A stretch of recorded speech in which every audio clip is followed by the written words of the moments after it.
Prenez place s'il vous plaît, le spectacle va commencer.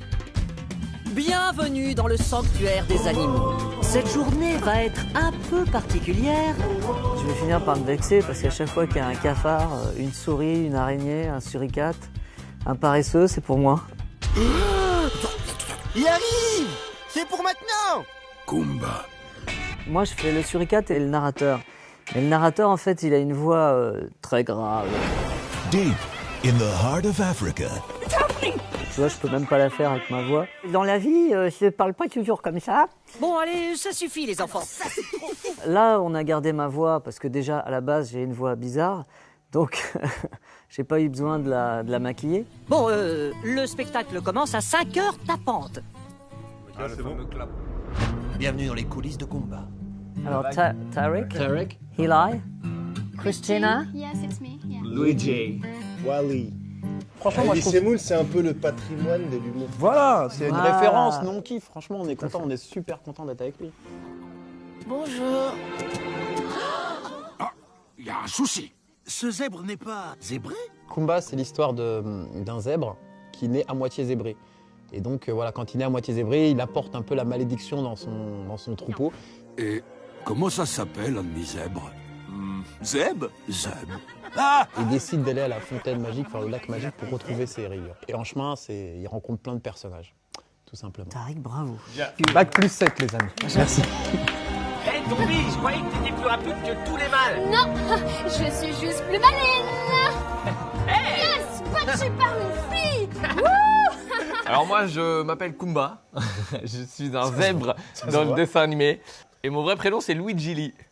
Donc au final, Kumba c'est mieux, quoi. Au final, quelque part. Hein.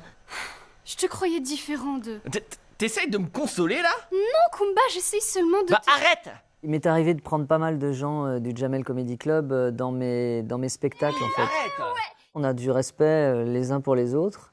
Enfin, eux, un peu plus que moi. Non, attendez, c'est pas du tout ce que vous croyez. Comment aurais-je Un pu... coup de pote pour activer les choses, Scalc. J'interprète donc une hyène.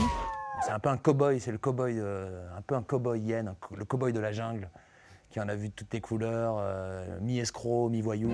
On commence à avoir les crocs. Faut pas le manger. Il sait où on peut avoir plein d'eau. C'est comme La Fontaine, à une époque, c'était une façon de parler de la société avec, les fables, c'était des animaux qui étaient exploités dans des histoires, mais en fait c'était des attitudes d'humains, mais déguisées.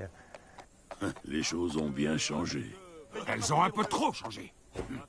C'était la première pour chacun d'entre nous et franchement on a vraiment kiffé puisque en plus on s'est retrouvés toute la troupe et voilà, c'est bien d'être tous ensemble et puis on a été bien drivés Ouais, c'était une vraie préparation. Nous, Voilà. ça fait depuis le mois de décembre qu'on prépare ça, footing tous les matins. On a fait un stage dans la savane, on est resté pendant une semaine sauvage, à dans les vivre, conditions d'un buffle. Ouais, à vivre. On mangeait que Des aztèques.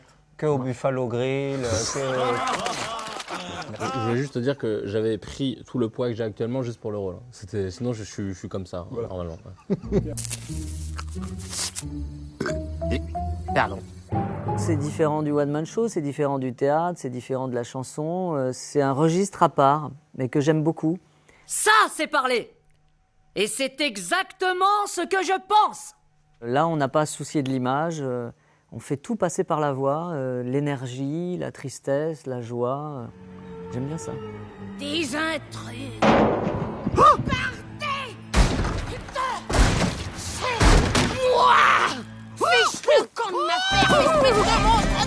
Il y a des vrais personnages très marrants, l'autruche, Skalk, le petit chacal, et Nigel qui est un peu débile aussi. Il y a plein de personnages très atypiques et très hauts en couleur.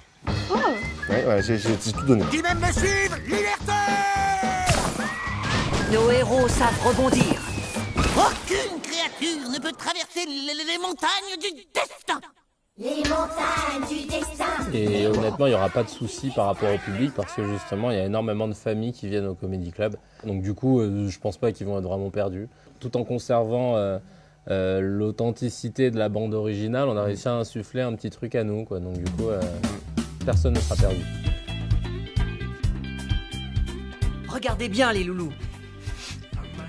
Content de t'avoir connu. Ce film parle de la différence et je trouve ça intéressant.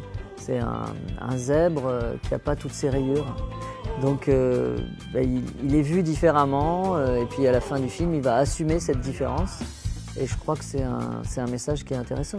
En plus d'être divertissant, ce film peut peut-être nous apprendre des choses, nous donner des bonnes leçons. On ne s'était jamais autant amusé ici. Venez rencontrer les animaux les plus barrés de la savane. Sauvez les surprises d'abord. Kumba!